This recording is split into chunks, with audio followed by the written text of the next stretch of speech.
Shalom, Bapak Ibu Saudara sekalian, dikasih oleh Tuhan Yesus berlimpah-limpah. Senang boleh bersama kembali bertemu dalam tayangan E-Wisdom dari Aruna Wijorokito Official Channel. Saudara saya Tuhan, pada kesempatan ini saya mengucapkan terima kasih buat semua dukungan yang kami boleh terima sampai hari ini. Dan pada kesempatan ini saya mau menyampaikan 3 hal. Yang pertama adalah terkait dengan tayangan ibadah hari Minggu, di mana banyak orang mempertanyakan dan memberikan usulan kenapa setahun cuma ada 4 kali, yaitu adalah pada minggu kelima di hanya 4 bulan. Oleh karena itu, mendengar masukan ini dari tim juga, kami berdoa dan saya berharap kita bisa buat lebih sering. Oleh karena itu, tanggal 28 Maret 2021 hari Minggu, jam 8 pagi akan ada tayangan khotbah yang sedikit lebih panjang, sekitar 1 jam. Karena saya percaya hari Minggu adalah hari yang dimana kita bisa bersama keluarga untuk beribadah.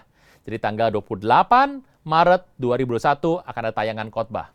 Saya berharap setiap bulan, minggu terakhir, kita bisa bertemu dalam tayangan khotbah atau minimal 2 bulan sekali. Doakan saja supaya kita bisa lebih sering bertemu. Yang kedua, ada begitu banyak pertanyaan terkait apakah betul Aruna Wijorokito Official Channel ini adalah saya. Ya, jawabannya Bapak Ibu. Ada juga yang bertanya dan cukup sering menanyakan, Pak, saya ingin memberikan dukungan persembahan. Kemana saya harus berikan? Apakah nomor rekening yang ada di sana betul dari milik Bapak? Bapak Ibu, dalam setiap tayangan YouTube ada bagian deskripsi. Kalau Bapak Ibu klik, ada informasi yang itu memang adalah milik saya. Tidak perlu khawatir Bapak Ibu, terima kasih buat semua curiosity-nya, keingintahuannya, juga dukungannya. Yang ketiga, tidak lupa saya ucapkan terima kasih Bapak Ibu sekalian yang saya kenal, yang saya juga tidak kenal, tapi saya percaya Tuhan Yesus mengenal Bapak Ibu pribadi lepas pribadi. Dukungan doa, dukungan moral, ucapan-ucapan yang memberikan berkat, juga untuk dana, daya, seluruh apapun yang diberikan untuk tayangan dari E-Wisdom dari Aruna Wijorokito Official Channel, saya ucapkan terima kasih. Tuhan Yesus memberkati Bapak Ibu berlimpah-limpah dalam setiap aspek kehidupan. Karena Tuhan tahu membalas kepada orang yang dikasihinya. Terima kasih Bapak Ibu. Kita akan jumpa lagi dalam tayangan berikutnya setiap hari Kamis. Dan jangan lupa untuk Minggu tanggal 28 Maret. Tuhan Yesus memberkati berlimpah-limpah. Haleluya. Shalom Bapak Ibu Saudara sekalian. Sebelum kita memulai ibadah kita dengan mendengar firman Tuhan, mari ambil waktu sebentar untuk kita menyembah Tuhan. Saya suka dengan lagu-lagu yang diambil dari firman Tuhan dan kali ini kita akan membaca, kita akan bernyanyi dari Mazmur 65 ayat ke-5. Anda bisa membuka firman Tuhan dan semua kata-kata diambil dari sana. Kita membaca firman Tuhan, kita bernyanyi firman Tuhan dan iman timbul karena pendengaran firman Tuhan. Kita menyembah Tuhan.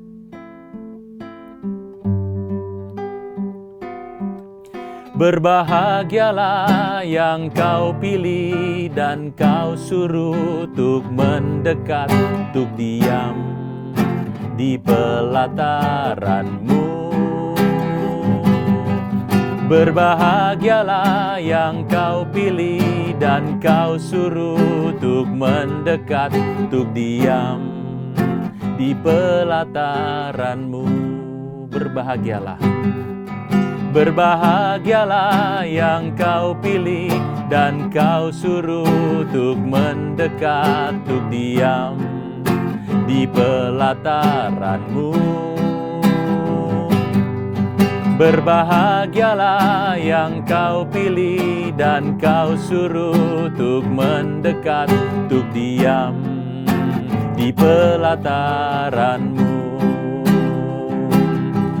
Kiranya aku menjadi kenyang dengan segala yang baik di rumah-Mu ya Tuhan.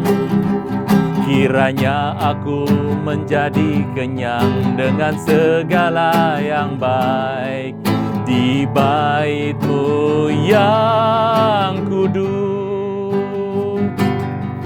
Berbahagialah yang kau pilih dan kau suruh untuk mendekat, untuk diam di pelataranmu. Berbahagialah yang kau pilih dan kau suruh untuk mendekat, untuk diam di pelataran-Mu. Kiranya aku menjadi kenyang dengan segala yang baik di rumah-Mu, ya Tuhan. Kiranya aku menjadi kenyang dengan segala yang baik di bait-Mu yang kudus. Berbahagialah yang Kau pilih dan Kau suruh untuk mendekat, untuk diam di pelataran-Mu. Berbahagialah yang Kau pilih dan Kau suruh untuk mendekat, untuk diam di pelataran-Mu. Kiranya aku menjadi kenyang dengan segala yang baik di rumah-Mu, ya Tuhan. Kiranya aku menjadi kenyang dengan segala yang baik di bait-Mu yang kudus. Berbahagialah yang Kau pilih dan Kau suruh untuk mendekat, untuk diam di pelataran-Mu. Berbahagialah yang Kau pilih dan Kau suruh untuk mendekat, untuk diam di pelataran-Mu. Untuk diam di pelataran-Mu, untuk diam di pelataran-Mu. Kami menjadi kenyang, kami diam di pelataran-Mu. Kami dikenyangkan, kami dikenyangkan oleh kasih-Mu, oleh karya-Mu, oleh kebaikan-Mu. Kiranya kami menjadi kenyang, kiranya kami menjadi kenyang, kiranya kami menjadi kenyang dengan semua yang baik di hadirat-Mu, dalam rumah-Mu. Yesus, Yesus, Yesus, Yesus, Yesus, Yesus, Yesus.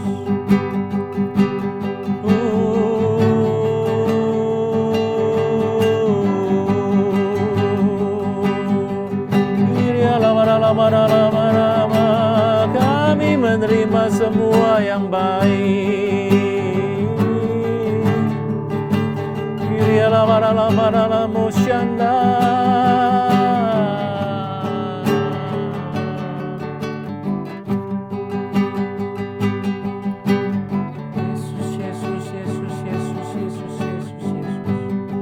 Hamba berdoa kiranya semua yang pemirsa acara ini menjadi kenyang oleh kebaikan Tuhan. Di rumah Tuhan, di bait Tuhan yang kudus. Di dalam nama Tuhan Yesus. Haleluya.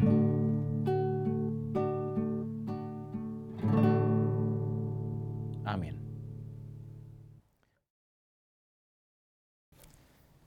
Shalom saudara sekalian, kasih oleh Tuhan Yesus, senang sekali boleh kembali kita bertemu di hari Minggu, hari pertama dalam minggu ini, dan biarlah kita bersama-sama boleh beribadah. Dan sebelum kita mulai mendengar firman Tuhan, kita akan berdoa bersama-sama. Bapa di sorga, dalam nama Tuhan Yesus, terima kasih buat berkat berlimpah dalam kehidupan kami. Kau merawat kami sampai hari ini, kami tidak pernah kekurangan apapun yang baik. Kasih-Mu lebih dari hidup, kuasa-Mu nyata dalam kehidupan kami. Dari waktu ke waktu, saat demi saat, bulan demi bulan, tahun demi tahun, generasi lepas, Kau tunjukkan kebaikan demi kebaikan. Roh Kudus, cengkram kami dengan kuat supaya tidak menyimpang kanan, tidak menyimpang kiri, tapi terus berpegang kepada panggilan yang ilahi. Pujian, hormat, kuasa, kemuliaan bagi nama Tuhan Yesus. Kau perisai hidup kami, Kau pagar tembok seliling kami. Tidak pernah dan jahat bisa menyentuh hidup kami. Engkau Tuhan, upah kami yang sangat amat besar. Di dalam nama Tuhan Yesus, yang percaya boleh berkata, amin.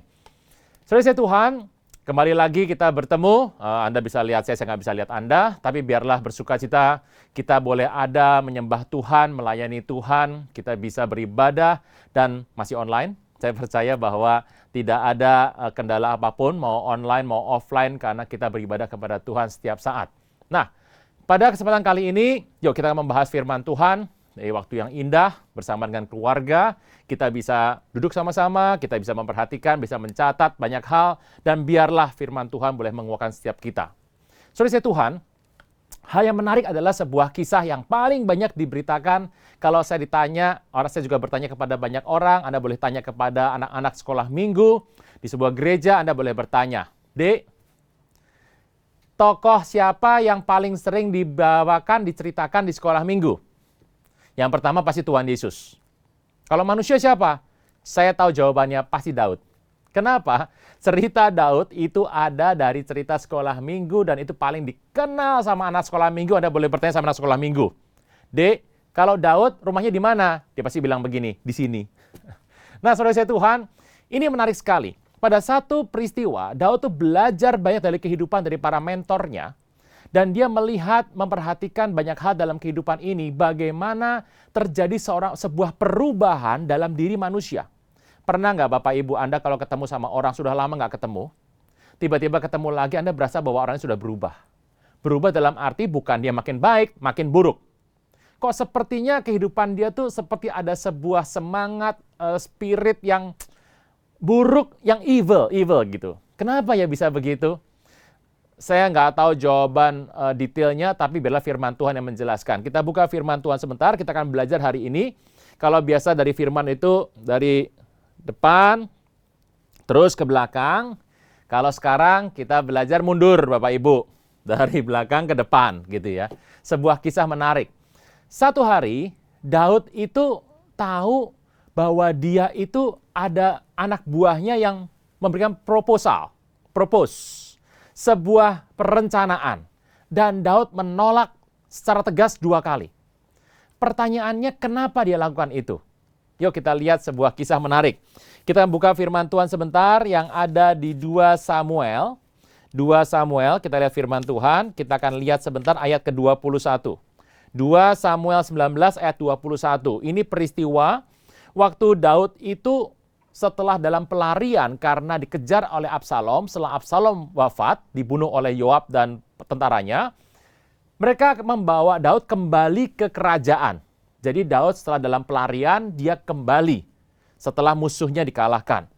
Saat dia kembali, dia bertemu dengan orang pertama yang mendatangi raja. Namanya Shimei bin Gera.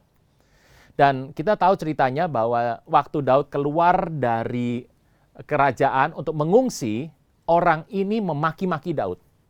Mengata-ngatai Daud.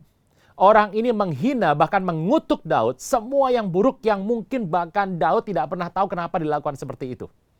Dia memaki-maki, melemparkan debu, melemparkan kerikil. Anda bisa bayangkan ya, raja besar dilempari batu oleh orang yang sebenarnya nggak pantas sama sekali. Dan hari itu, orang ini waktu melihat bahwa Daud kembali dengan kemenangan, dia pertama mendatangi Daud dan dia meminta maaf kepada Daud dan dia bersujud, dia berkata bahwa dulu aku pernah salah, tolong raja ampuni. Kita lihat sebuah kisah, ayat 21. Lalu berbicaralah Abisai, anak Zeruya, katanya, bukankah Shimei patut dihukum mati karena ia telah mengutuki orang yang diurapi Tuhan? Bayangkan ya, dia menggunakan frase-frase kata-kata yang menarik bahwa Shimei harus mati karena dia mengutuki orang diurapi oleh Tuhan. Dia nggak mengatakan Raja Daud, yang diurapi oleh Tuhan. Tetapi Daud berkata begini, apa urusanku dengan kamu, hai anak-anak Zeruya? Yang ngomong tuh cuma Abisai. Tapi Daud mengatakan anak-anak Zeruya. Zeruya itu adalah kakak perempuan Daud. Jadi kalau kita lihat Abisai ini adalah keponakan dari Daud sebetulnya. Walaupun kita tahu Daud itu anak paling kecil, Zeruya jauh lebih tua, sehingga keponakan Daud itu ada yang usianya lebih tua dari Daud. Ini hal yang biasa Bapak Ibu. Dalam kehidupan kita juga sering kita menemukan bahwa ada orang sama keponakannya lebih tua keponakannya. Ini biasa. Nah, Zeruya itu punya anak 3. Yang pertama adalah Yoab. Yoab ini adalah Panglima Daud. Gahar sekali orangnya, kelihatannya Daud pun segan dengan dia. Ini keponakan tapi lebih tua. Itu Joab. Yang kedua adik Joab adalah Abisai. Abisai ini sangat terkenal sekali. Kenapa? Alkitab mencatat dia pernah melawan musuh.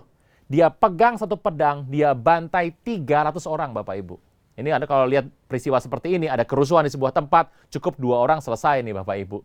300 dibunuh dengan 1 orang dengan 1 pedang.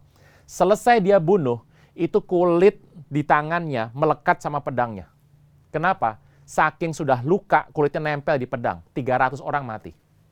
Dan dia masih punya adik yang paling kecil, namanya Azael. Asalnya meninggal dalam sebuah peperangan karena dibunuh oleh musuh dari kerajaan Daud. Nah, saudara Tuhan, dari 3 ini anak Seruya semuanya. Entah kenapa Daud selalu berkata, apa urusanku dengan kamu, hai anak-anak Seruya? Berarti yang suka mengganggu ketentraman hati Daud, ini anak-anak Seruya. Yang mana? Asal sudah meninggal. Tinggal Abisai dengan Joab. Siapa? Ya 2 orang ini. Siapa yang paling parah? Yoab. Kita akan bahas berikutnya. Daud berkata, sehingga kamu pada hari ini menjadi lawanku. Masa pada hari ini seorang dihukum mati di Israel? Sebab bukankah aku tahu bahwa aku pada hari adalah raja atas Israel? Daud itu menolak dengan tegas sebuah rancangan proposal yang ditawarkan oleh Abisai. Daud nggak mau terima sama sekali. Ini kita bunuh saja, ini orang memang sudah mengutuk, ini orang jahat luar biasa, raja kita bunuh saja. Daud berkata tidak, jangan. Soalnya hari ini adalah hari perayaan. Nggak boleh bunuh orang di hari perayaan. Nggak boleh berbuat jahat seperti itu. Harus penuh belas kasihan. Dan Daud akhirnya melepaskan Simei hidup. Walaupun Simei adalah orang yang sangat jahat, yang mengutuki raja dan tidak tahu berterima kasih. Tapi Daud mengambil sebuah keputusan bahwa dia tidak mau melakukan ini. Saudara Tuhan, tangkap ini baik. Kenapa Daud menolak proposal permufakatan yang ditawarkan oleh Abisai? Padahal kalau kita lihat masuk akal loh. Dalam kehidupan kita, apalagi di tahun 2021, 2022 terus ke depan sampai Tuhan datang, kita sedang ada dalam masa kegoncangan hari-hari ini Bapak Ibu. Kita tahu pandemi sudah menurun, tapi kita tidak pernah tahu kapan akan usai. Tapi hal yang menarik adalah, kita harus menjaga kehidupan rohani kita, supaya jangan sampai kehidupan rohani kita menjadi drop di masa yang sedang drop. Bayangkan ya, kondisi lagi drop, rohani drop. Mau hidup bagaimana seperti itu? Nah, yang menarik adalah, Bapak Ibu, yuk kita mundur sebentar ke 2 Samuel ke-16 ayat yang ke-9. 2 Samuel ke-16, kalau kita melihat firman Tuhan, kita lihat ayat yang ke-9. Ini peristiwa pada saat Daud keluar dari Yerusalem. Ayat ke-9.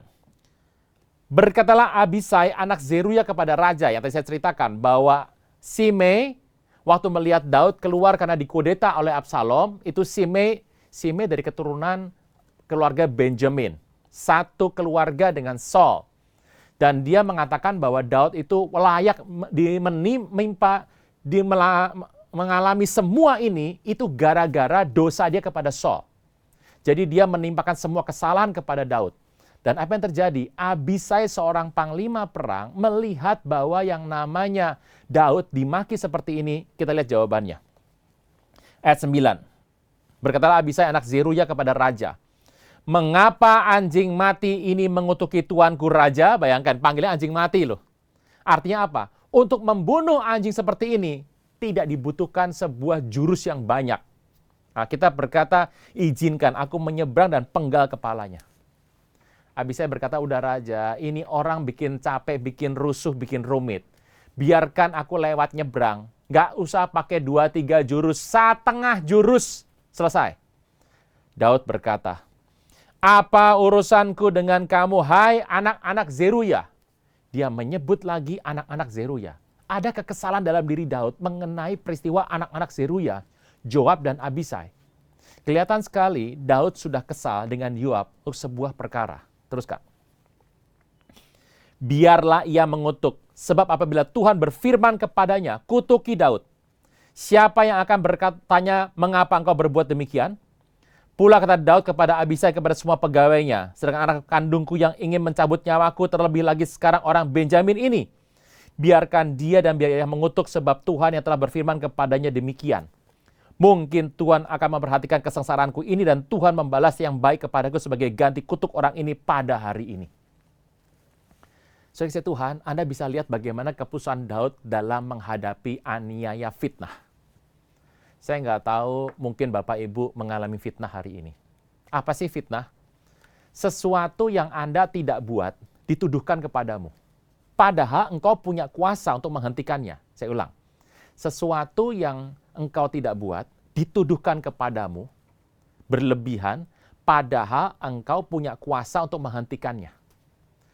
Kadang-kadang dalam kehidupan kita, engkau dan saya Bapak Ibu, itu pernah mengalami hal seperti ini. Bukan cuma pernah, perlu mengalami. Kadang-kadang dalam step kehidupan kita, kerohanian kita, ada sebuah ujian yang tipikalnya seperti ini. Jawabannya mudah saja Bapak Ibu.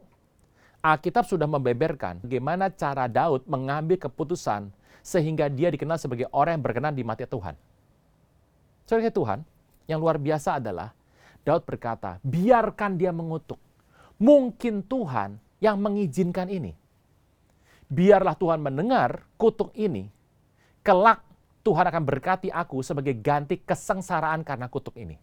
Anda bisa bayangkan, Daud melepaskan semuanya. Kalau memang Tuhan yang mengizinkan, mungkin aku yang salah. Biarkan itu berlaku sesuai kehendak Tuhan. Kadang-kadang kita nggak pernah ngerti Bapak Ibu. Ada kalanya kita menghadapi sebuah fitnah yang kita juga kaget kenapa ini kita ngalami seperti ini.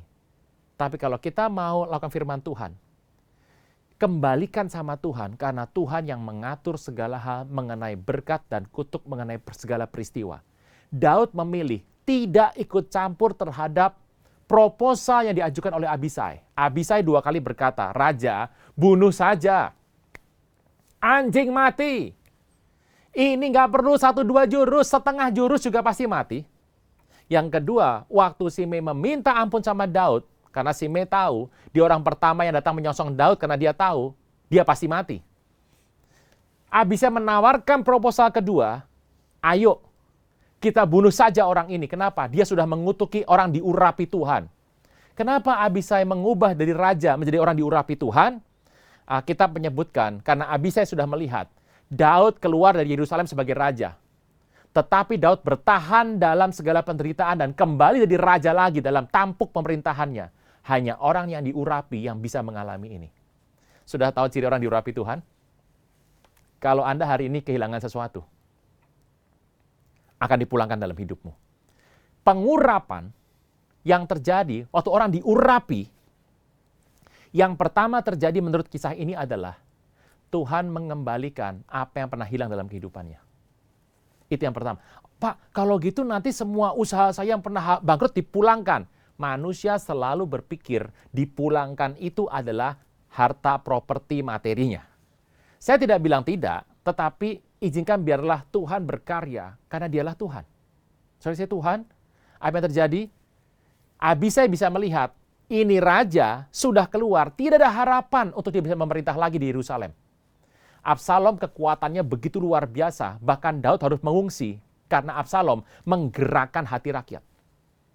Tetapi dengan mudah peristiwa itu diselesaikan. Waktu Daud kembali ke dalam tampuk pemerintahannya, Absalom tahu ini orang diurapi Tuhan. Orang diurapi Tuhan, dia tidak akan jatuh.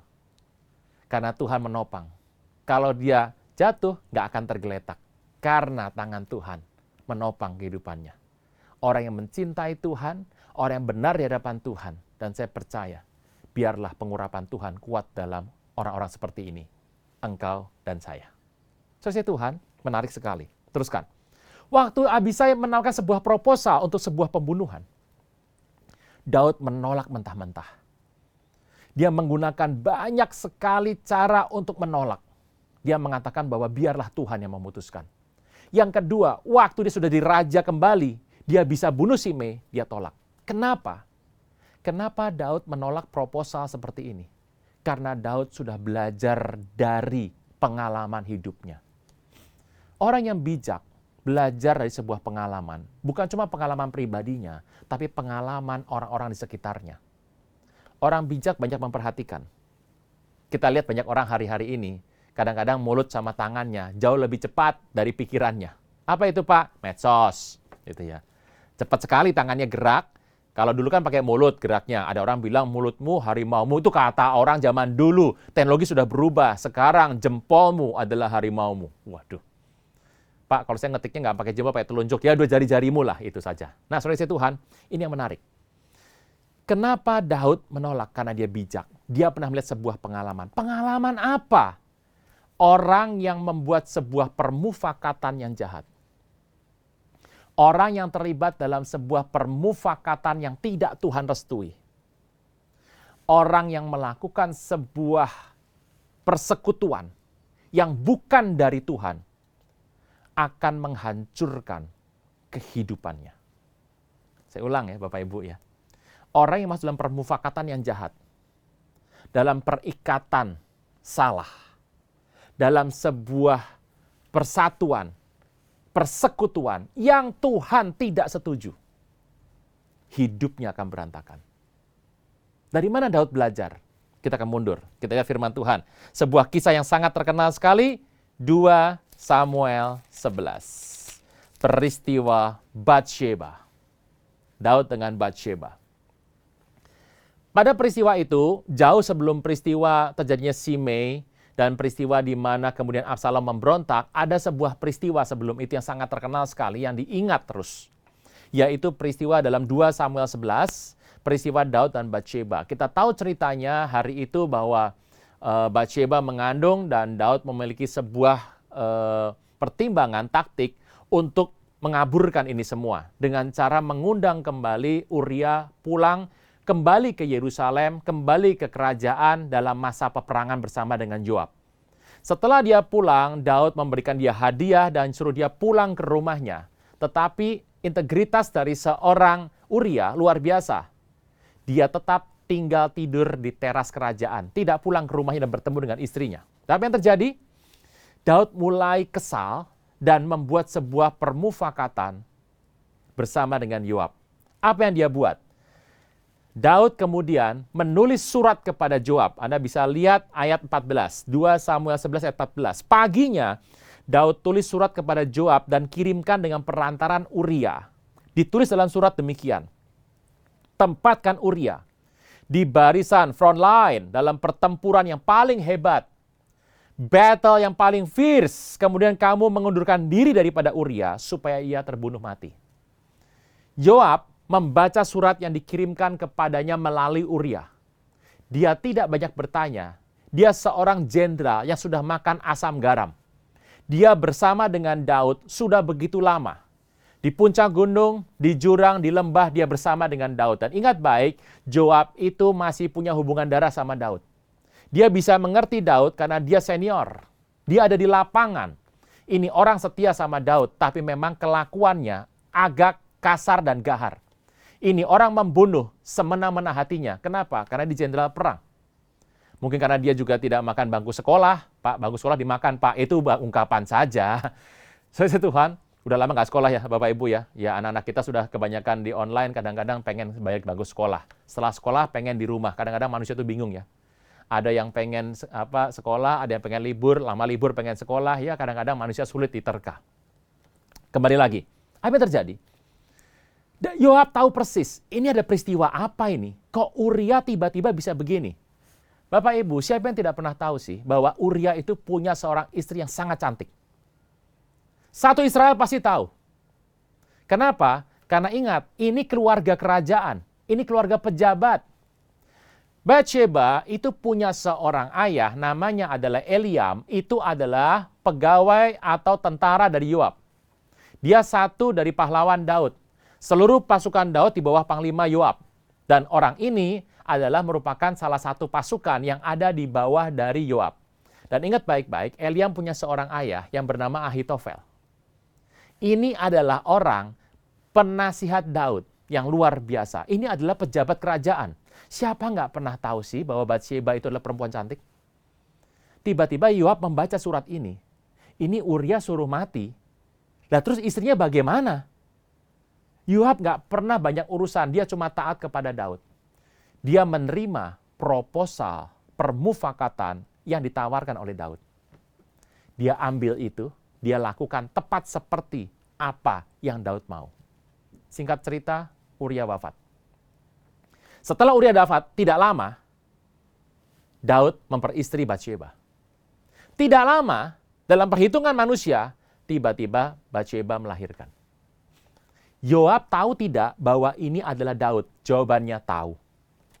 Yoab menegur tidak? Yoab pasti berkata, nggak ada urusan. Karena apa? Ini raja. Nanti posisiku bermasalah.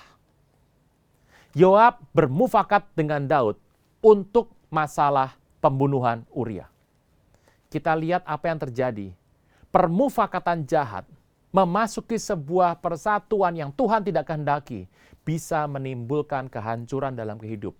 Saya akan bacakan sebentar daftar dari ongkos-ongkos atau beban-beban yang harus dibayar oleh Daud dengan peristiwa ini. Saya urutkan ya.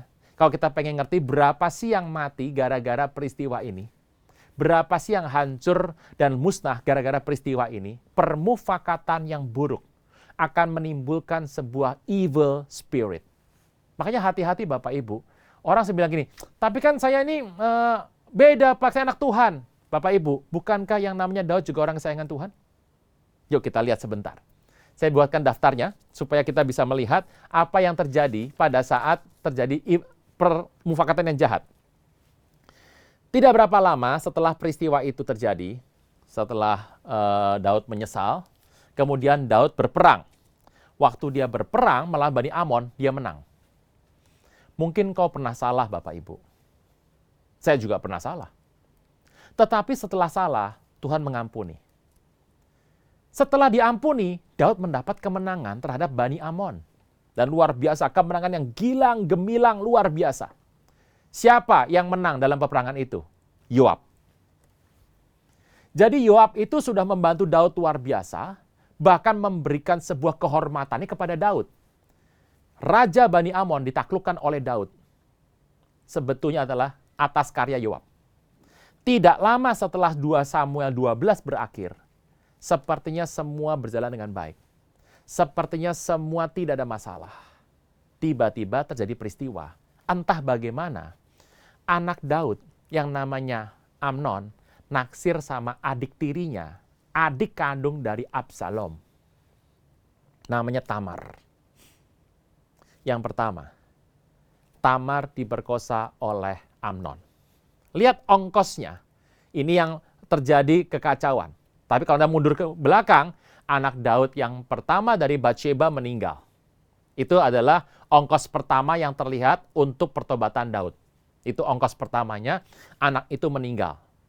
Tetapi ternyata ada cerita panjang ke belakang, ongkos-ongkos lain yang menjadi bonus ongkos. Bayangkan kalau yang namanya bonus tambahan manfaat, nggak apa-apa Bapak Ibu, ini bonus ongkos loh ini.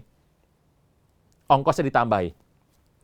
Setelah matinya anak dari Batsheba yang pertama dengan Daud, kemudian adalah Tamar diperkosa oleh Amnon. Amnon memperkosa Tamar, Absalom, kakak kandung dari Tamar, kesel luar biasa karena Daud tidak mengambil tindakan keras. Ending cerita, Absalom membunuh Amnon. Jadi sudah mati anak yang pertama, Amnon memperkosa Tamar, Absalom membunuh Amnon. Absalom membunuh, akibatnya apa? Dia melarikan diri. Kemana? Ke kakeknya, karena kakek seorang raja, Raja Gesur, yang terkenal sekali. Jadi Amnon ini Absalom adalah cucu dari raja. Bapaknya raja, kakeknya juga raja. Ini Absalom ini orang paling ganteng yang pernah Alkitab ceritakan. Alkitab berkata bahwa penampilannya bukan ganteng, cantik. Kayak K-pop Bapak Ibu. Itu antara ganteng sama cantik nggak jelas. Nah itu kalau zaman sekarang masih ada Absalom, mungkin jadi anggota K-pop. Nggak tahu lagunya apa. Yang suka K-pop sama drakor ya Bapak Ibu, lebih baik saat ini adalah beribadah Bapak Ibu. Baik, teruskan. Nah, pergi, lari. Tentu saja hari itu Yoab nggak enak hati. Karena mungkin berhubungan baik sama Absalom, dia menjaminkan hidupnya untuk pasang bemper, datang sama Daud untuk dia pulang. Ya, setelah banyak peristiwa, kalau Bapak Ibu melihat, akhirnya Absalom kembali. Absalom kembali. Dia lari. Anda bisa membuka 2 Samuel 13 ayat 17. Absalom telah lari, yang telah pergi kepada Tamai bin Amihur, raja negeri Gesur. Daud berduka cita berhari-hari lamanya karena anaknya itu. Absalom telah melarikan diri dan telah pergi ke Gesur. Ia tinggal di sana 3 tahun. Kasih garis bawah 3 tahun. Kasih garis bawah lagi 3 tahun. Ini akan menjadi sebuah kurun waktu yang sangat baik karena Alkitab katakan 3 tahun lamanya. Dan tiba-tiba Daud sudah nggak marah lagi. Dan apa yang terjadi? Akhirnya firman Tuhan berkata bahwa Yoab menawarkan jadi bemper untuk menjamin pulangnya Absalom. Daud kasihlah akhirnya. Dengan segala trik, segala macam, akhirnya pulanglah Absalom. Tapi yang masalahnya adalah raja tidak mau ketemu sama Absalom.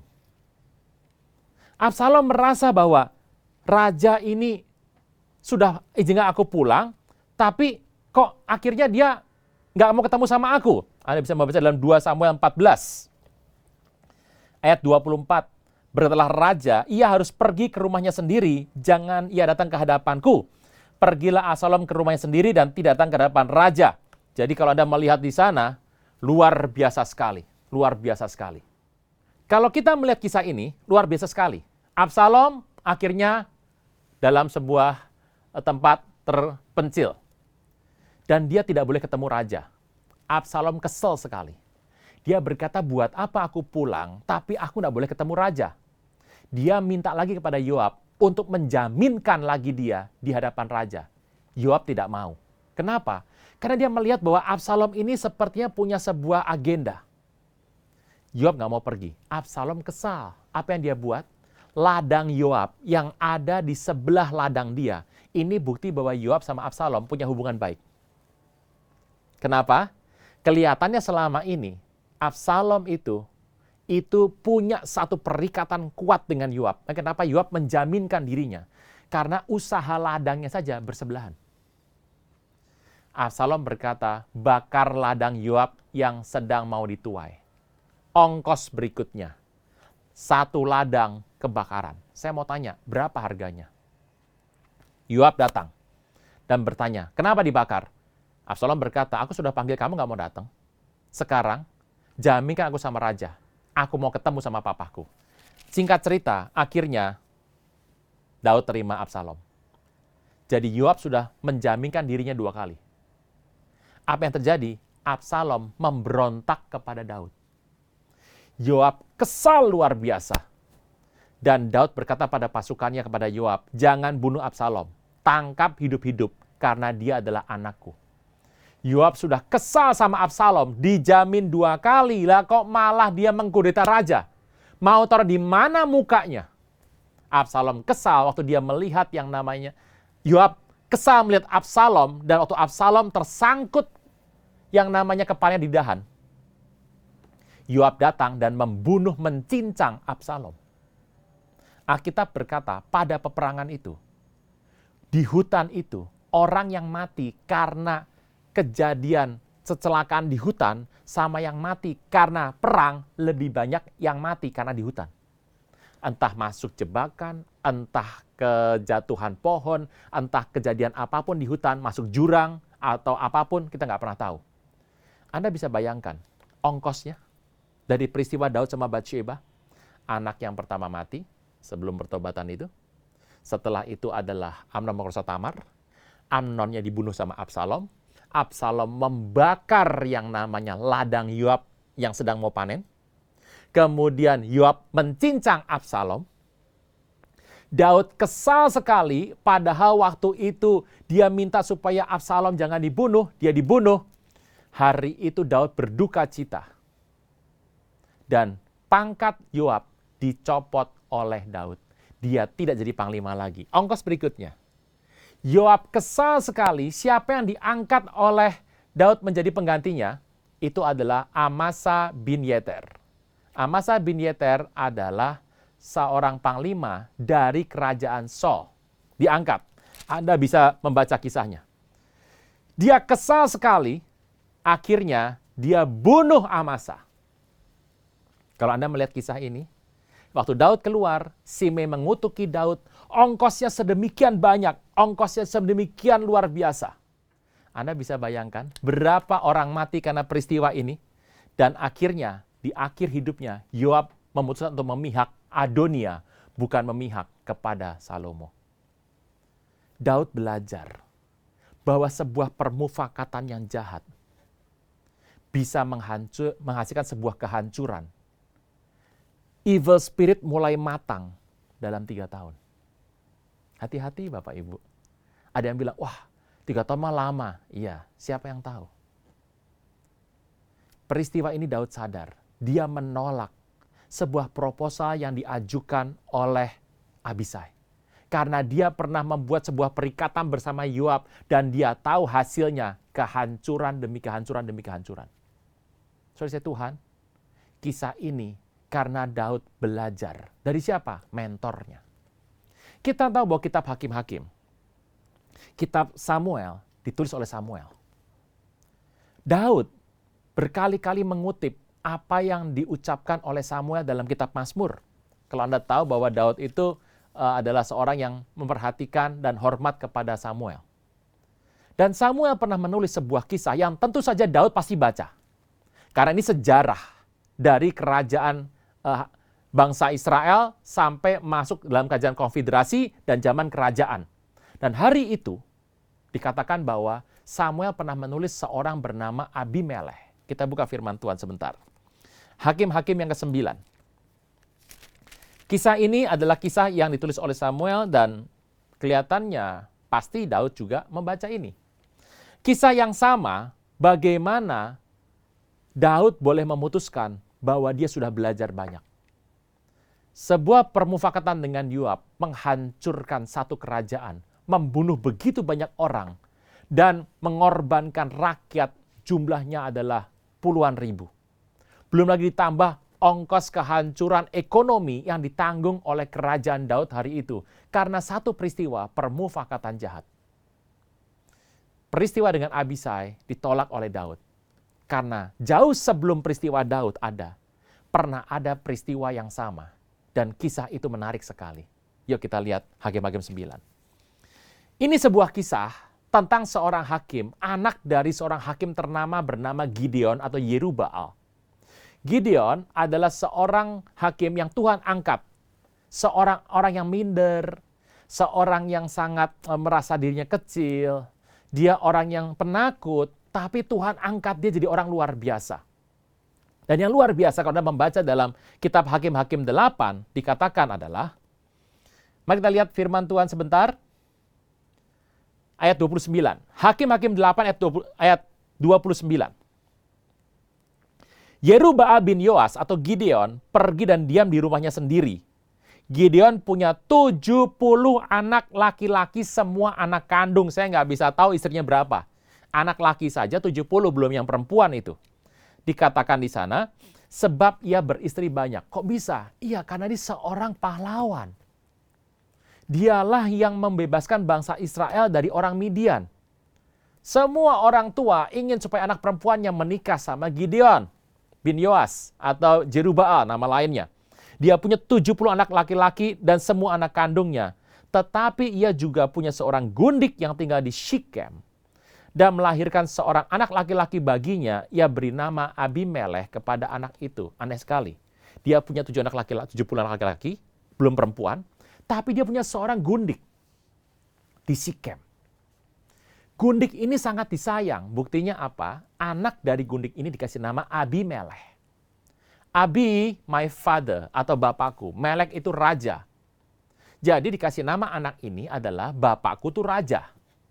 Ya betul, anak ini namanya Abimelech. Bapaknya siapa? Gideon. Gideon adalah seorang hakim, sudah kayak raja. Yang menarik adalah, setelah dia mati, anak-anak dari istri sah yang 70 orang itu tidak mengaku kepada Abimelech. Karena Abimelek ini anak seorang gundik. Abimelek ini adalah anak yang lahir tersingkir. Dia tinggal bukan di rumah dari Gideon, dia tinggalnya ada di Sikem, tersingkir, dan dia tidak boleh mendapatkan bagian warisan dari anak-anak Gideon. Anda bisa membaca dalam Hakim-Hakim 9. Dia tinggal di Sikem, dia nggak boleh pergi ke Ofra, ke rumah Gideon nggak boleh. Nah, apa yang terjadi?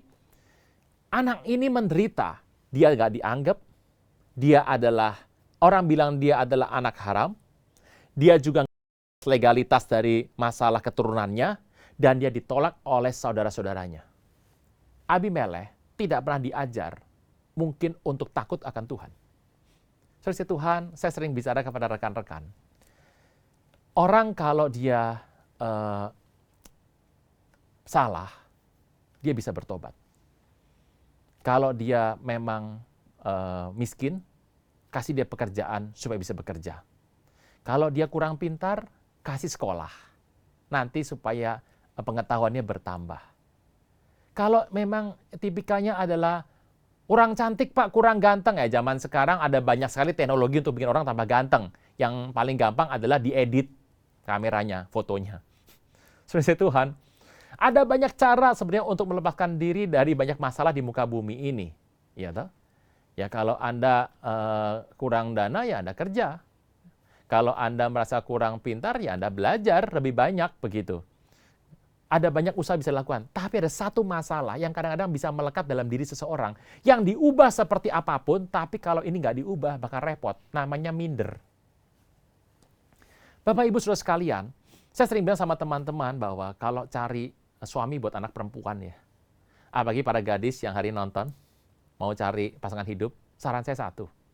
Kalau cari, Pak, tapi yang ini orangnya kurang kaya Pak, ya suruh kerja yang rajin aja. Nanti juga nambah ekonominya. Pak, kalau dia kurang rohani ya suruh sering-sering nonton ibadah, Zoom, online.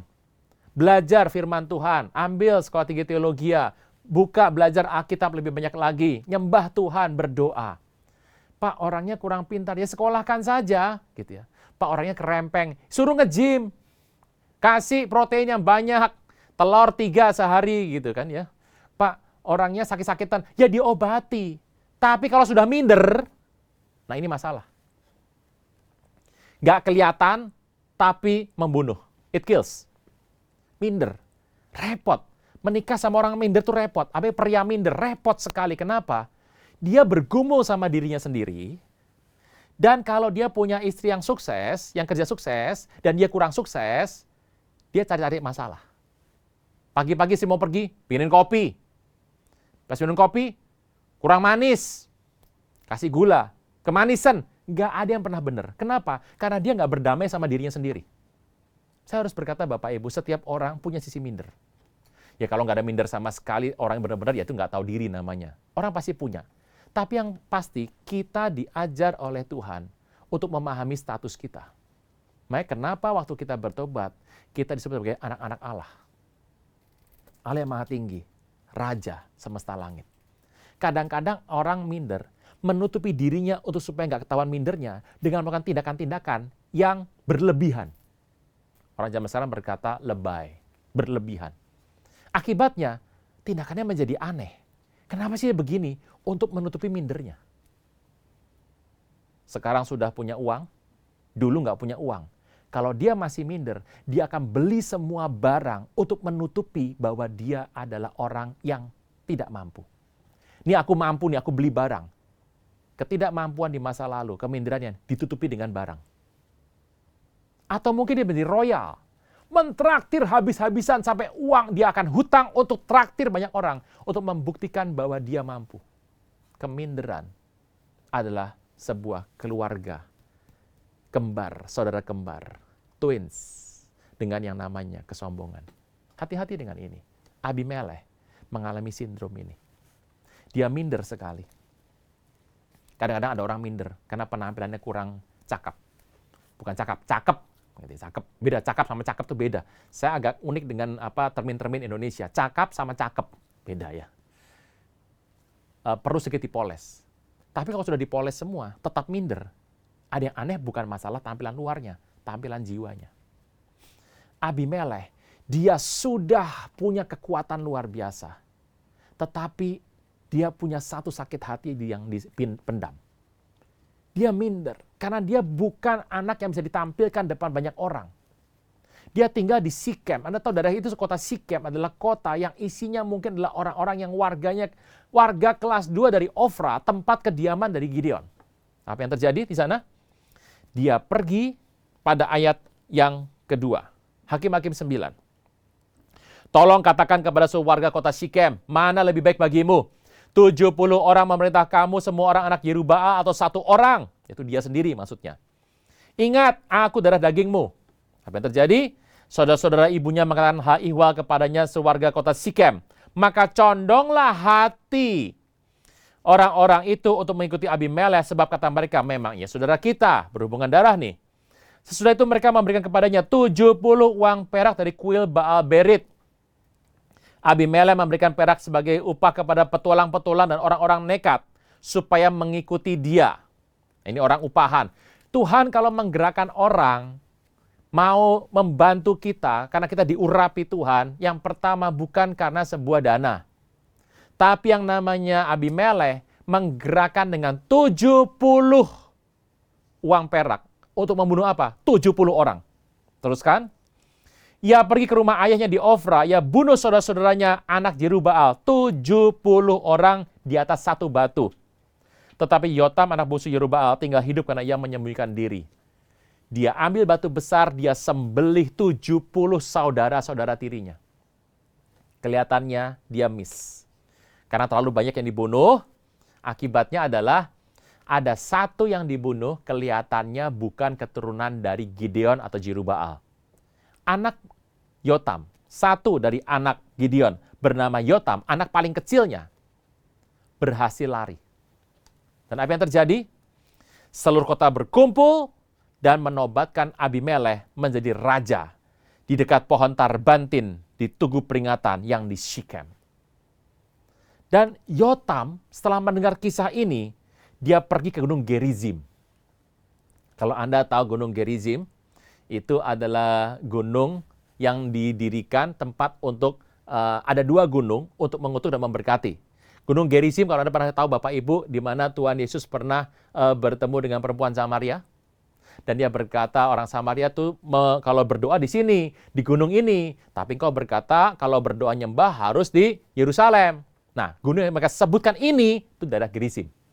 Apa yang terjadi di sana dikatakan, Yotam kemudian pergi kepada Abimelekh, dan dia berseru dari puncak gunung, karena dia takut deket-deket ya. Dia berkata begini, pakai sebuah puisi, sebuah sajak, sebuah perumpamaan. Ayat yang ke-7. Dengar aku, hai warga kota Sikem, maka Allah mendengarkan kamu juga. Sekali peristiwa, pohon-pohon pergi mengurapi yang akan jadi raja atas mereka, kata mereka kepada pohon zaitun. Jadilah raja atas kami, tapi jawab pohon zaitun kepada mereka, masa aku tinggalkan minyakku yang dipakai untuk menghormati Allah dan manusia, dan pergi melayang atas pohon-pohon? Pohon zaitun menolak. Kata pohon kepada pohon ara, mari jadilah raja atas kami, tapi jawab pohon ara, masa aku tinggalkan manisanku dan buahku yang baik dan pergi melayang di atas pohon-pohon? Pohon zaitun tolak, pohon ara tolak. Kata pohon-pohon kepada pohon anggur, mari jadilah raja atas kami, tapi jawab pohon anggur itu pada mereka, masa aku tinggalkan air buahku, anggurku yang menyukai hati Allah dan manusia dan pergi melayang di atas pohon-pohon? Lalu kata segala pohon kepada semak duri, mari jadi raja atas kami. Jawab semak duri kepada pohon-pohon itu, jika kamu sungguh-sungguh mau mengurapi aku jadi raja atas kamu, datanglah berlindung di bawah naunganku. Jika tidak, biarkan api keluar daripada semak duri dan memakan habis pohon aras yang di gunung Libanon. Pohon-pohon aras di Libanon itu lambang dari warga kota Sikem. Lambang dari rakyat yang ada hari itu. Pohon zaitun, pohon ara, pohon anggur, lambang dari keluarga Gideon. Semak duri, lambang dari Abimelekh. Semak duri bagaimana bisa menaungi. Walaupun anak-anak Gideon kelihatannya tidak punya sebuah kemampuan kompetensi, tapi adalah bisa menyediakan seperti yang namanya zaitun, ara, dan anggur. Saudara Tuhan, yang luar biasa adalah ayat ke-16. Ini cerita dari perumpamaan tadi. Sekarang jika kamu berlaku setia, tulus, ikhlas dengan membuat Abimelek jadi raja, dan jika kamu berbuat baik kepada Yerubbaal, kepada turunannya, dan jika kamu membalas kepadanya seimbang dengan jasanya, bukankah ayahku Gideon telah berperang membela kamu dan menyambung nyawa dan telah melepas dari tangan orang Midian? Sekarang kamu berontak pada keturunan ayahku dan membunuh anak-anaknya, 70 orang, banyaknya di satu batu, serta buat Abimelek, anak budak perempuan, jadi raja atas warga kota Sikem, karena ia saudaramu. Jadi, jika kamu pada hari ini berlaku setia dan terus ikhlas kepada Yerubbaal dan kepada keturunannya, silakan kamu bersuka cita atas Abimelek dan silakan ia bersuka cita atas kamu. Tapi jika tidak demikian, maka, simak baik-baik, biarlah api keluar daripada Abimelek memakan habis warga kota Sikem dan Bet Milo, dan biarlah api keluar dari warga kota Sikem dan warga kota Bet Milo memakan habis Abimelek. Kemudian larilah Yotam, ia lari ke Beer dan tinggal di sana karena ia takut kepada Abimelek saudaranya itu. Ayat 22, Anda boleh baca sama-sama saya sekarang. Setelah 3 tahun lamanya, Abimelek memerintah atas orang Israel. Allah bangkitkan semangat jahat, evil spirit, antara Abimelek dan warga kota Sikem, sehingga warga kota Sikem tidak setia kepada Abimelek. Supaya apa? Dibalaskan kekerasan terhadap 70 anak Yerubbaal. Saudara Tuhan, setelah 3 tahun, Abimelek menawarkan sebuah permufakatan jahat kepada warga kota Sikem. Warga kota Sikem mengambil permufakatan itu dan membuat sebuah pembunuhan 70 orang anak Gideon di atas satu batu. Apa yang terjadi? Yotam berkata, kalau engkau tulus ikhlas, semuanya baik. Tapi jika tidak, akan muncul evil spirit. Alkitab mencatat, setelah 3 tahun, Allah bangkitkan semangat jahat. Kok bisa gitu ya Pak? Iya. Jadi sebuah perbuatan jahat tidak bisa berlangsung selama-lamanya. Hati-hati Bapak Ibu, dalam pekerjaan, dalam bisnis, dalam kehidupan kita, dalam relasi kita, terutama dalam pelayanan kita. Jangan pernah ada sebuah permufakatan jahat yang berusaha untuk menghabiskan kerohanian seseorang. Kalau di kantor, kita tindas saja Pak. Kita ambil uangnya dengan segala tipu daya. Hati-hati. Waktunya telah ditentukan oleh Alkitab. Akan terjadi semangat jahat. Kenapa Tuhan sampai waktu yang begitu panjang? Ya karena Tuhan adalah penuh belas kasihan dan murah hati. Tuhan, kisah ini berakhir dengan di mana warga kota Sikem dan Bet Milo itu kemudian akan menyerang Abimelek. Abimelek membabat habis warga kota ini, dibakar dalam sebuah gua-gua. Dibakar asap, mereka mati semuanya. Tetapi yang luar biasa, satu ketika Abimelek setelah dia menang, membunuh warga kota Sikem Bet Milo, dia berjalan di dekat yang namanya sebuah menara. Dan tiba-tiba seorang perempuan menjatuhkan batu kilangan ke atas kepala Abimelek. Abimelek mati. Kejahatan itu dibalas, dua-duanya habis. Daud bertobat. Dia tahu kisah ini. Kisah ini terulang. Dia tidak sadar dia pernah menghidupi kisah itu. Waktu Abisai menawarkan sebuah permufakatan, dia menolak. Yang menarik adalah, apa pesan Daud kepada Salomo sebelum Daud wafat? Kita buka firman Tuhan. Firman di 1 Raja-Raja. Kita lihat firman Tuhan. 1 Raja-Raja 2. Tuhan mencatat, perintahkan Daud untuk bicara kepada Salomo, pesan-pesan Daud kepada Salomo. Kapan-kapan kita akan bahas Bapak Ibu ya, kapan-kapan kita akan bahas pesan-pesan apa yang diberikan Daud kepada Salomo dan bagaimana menerapkan dalam kehidupan sehari-hari. Ada 3 pesan supaya kerajaan itu menjadi kuat. 1 Raja-Raja 2 ayat 36. Raja menyuruh memanggil Simei dan berkata kepada Simei. Salomo ngomong sama Simei. Ingat, dalam diri Simei ada sebuah perjanjian dari Daud bahwa Simei tidak akan dibunuh. Walaupun Simei ini jahat, tapi Daud tidak bunuh. Kenapa? Ada satu sumpah kepada Simei, Simei tidak mati. Tapi Daud sudah wafat. Salomo tahu ada sebuah sumpah yang melindungi Simei, sehingga kalau Salomo membunuh Simei, ada hutang darah di sana. Tetapi apa yang terjadi? Kita lihat yuk. Sebuah persepakatan Simei yang menghancurkan dirinya sendiri. Dirikan bagimu sebuah rumah di Yerusalem, ayat 36, dan diamlah di sana, jangan keluar dari sana, kemana-mana pun. Sebab ketahuilah sungguh-sungguh bahwa waktu engkau keluar dari menyeberangi sungai Kidron, engkau pasti mati dibunuh, dan darahmu akan ditanggungkan kepadamu sendiri. Jadi engkau jangan sampai keluar untuk menyeberangi sungai Kidron. Anda tahu daerah Kidron? Kidron itu kalau Anda pernah ke Israel, Anda melihat ada yang namanya Taman Getsemani. Ada sebuah bukit gitu, tinggi. Ada orang bilang itu Taman Getsemani, sekarang menjadi gereja segala bangsa. Itu kalau Anda melihat ada sebuah lembah di bawah itu, itulah lembah Kidron. Teruskan. Sebab katalah sungguh-sungguh, waktu engkau keluar dan menyeberangi sungai Kidron, pastilah engkau mati dibunuh dan darahmu ditanggungkan kepadamu sendiri. Simei waktu dia mendengar begini, Salomo berkata, kamu tuh jahat. Kamu tuh mengutuki ayahku. Kamu juga tahu kamu jahat kok. Tapi masalahnya, papahku Daud tuh sudah bersumpah sama kamu, jadi kamu tuh gak bisa dibunuh. Tapi kamu harusnya mati. Sekarang begini saja, kamu pulang ke daerahmu, ke Yerusalem, gak boleh keluar. Dia adalah tahanan wilayah. Gak boleh keluar melewati sungai, menyeberang. Jadi kalau ada di situ, ya aman. Kalau sampai tua meninggal di sana, ya sudah, gak bakal dibunuh. Kenapa? Ada sebuah sumpah yang menudungi dia. Bapak Ibu, ini yang luar biasa.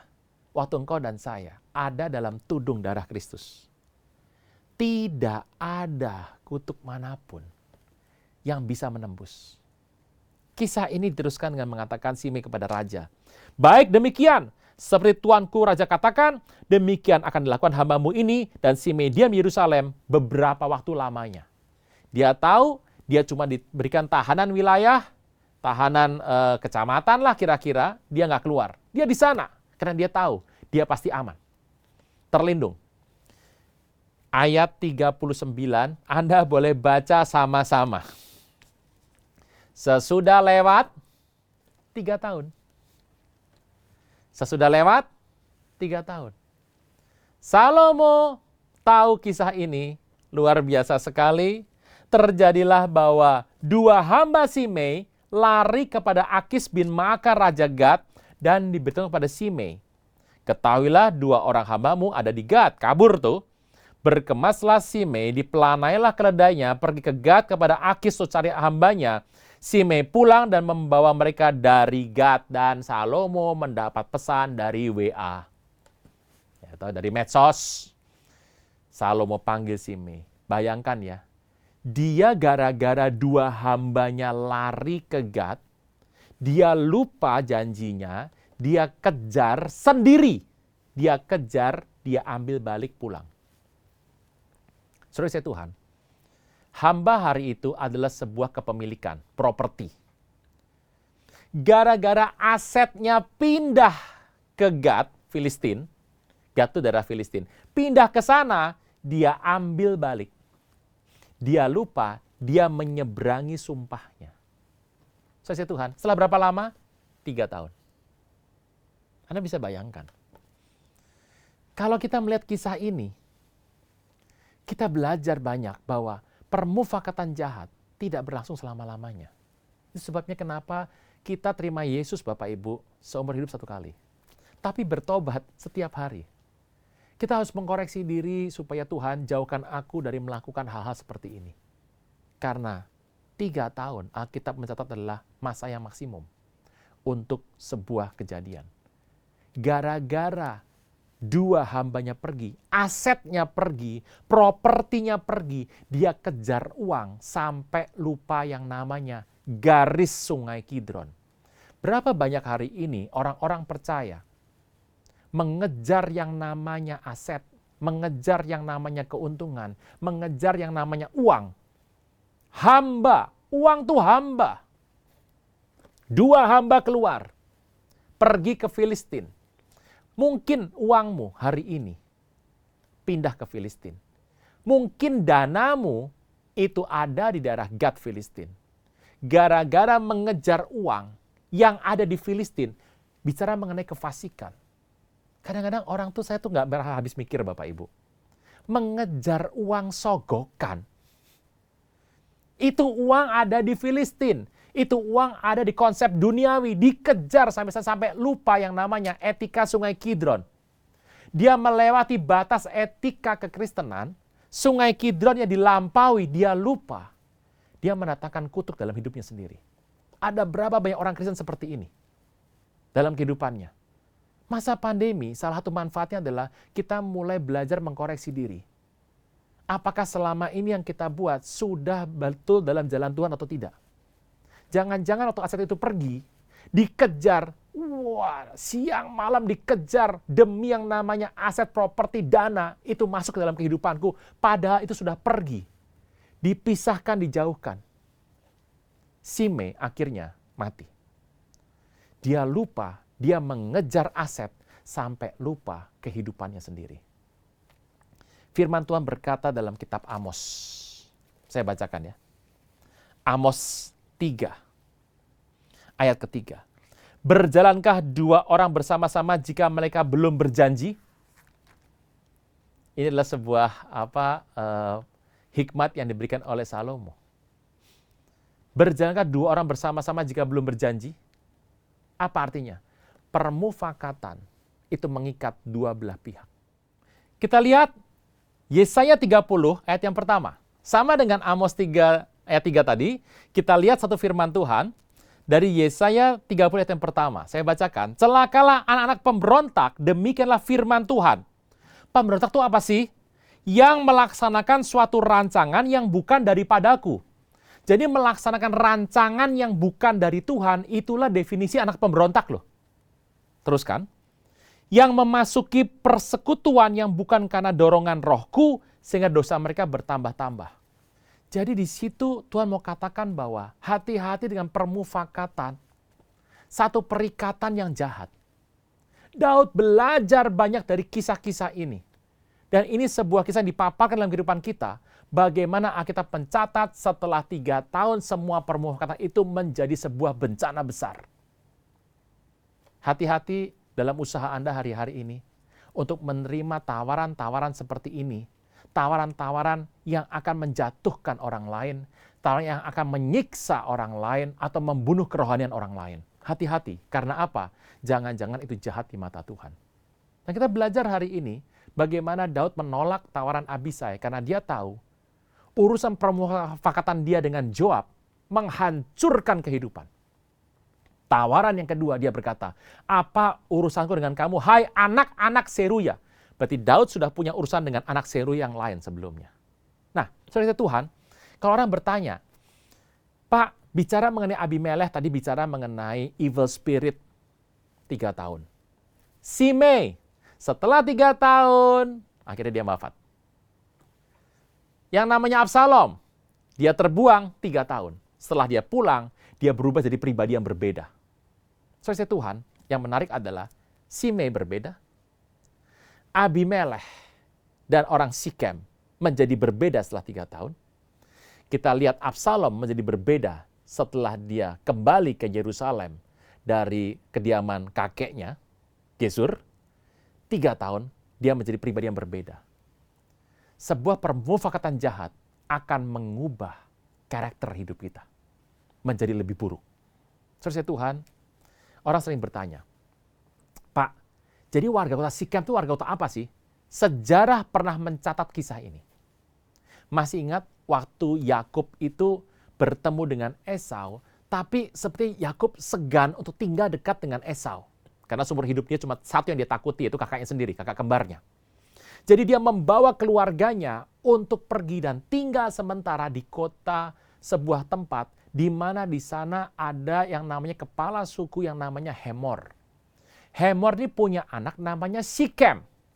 Sikem ini memperkosa anak perempuan dari Yakub bernama Dina. Karena Yakub waktu ada di ladang, dua kakak-kakaknya yang sangat marah itu adalah Simeon dan Levi. Semuanya marah, tapi yang paling marah dua ini. Dan mereka merancang sebuah permufakatan. Dia mengatakan bahwa gini saja, kita pakai sebuah trik, kita tawarkan sebuah pernikahan antar suku. Jadi orang-orang Yakub akan mengambil perempuan-perempuan dari keluarga Hemor Sikem, dan nanti akan sebaliknya, keluarga Hemor Sikem akan mengambil perempuan dari keluarga-keluarga Yakub untuk menikah di antara mereka. Tapi dengan syarat satu, semua laki-laki yang ada dalam keluarga Hemor, termasuk Sikem anaknya, harus disunat. Kalau Anda membuka ini, kita bisa melihat dalam sebuah firman Tuhan, dalam kitab Kejadian 34. Ada banyak waktu Bapak Ibu, karena ini hari Minggu, hari yang indah, belajar firman Tuhan lebih banyak. Ayat 27. Itu adalah peristiwa pembunuhannya. Akan dimulai ayat ke-25. Jadi tolong semua laki disunat semua, setelah disunat nanti baru saling mengambil anak perempuan untuk menjadi keluarga besar satu suku. Tapi ini adalah sebuah permufakatan jahat.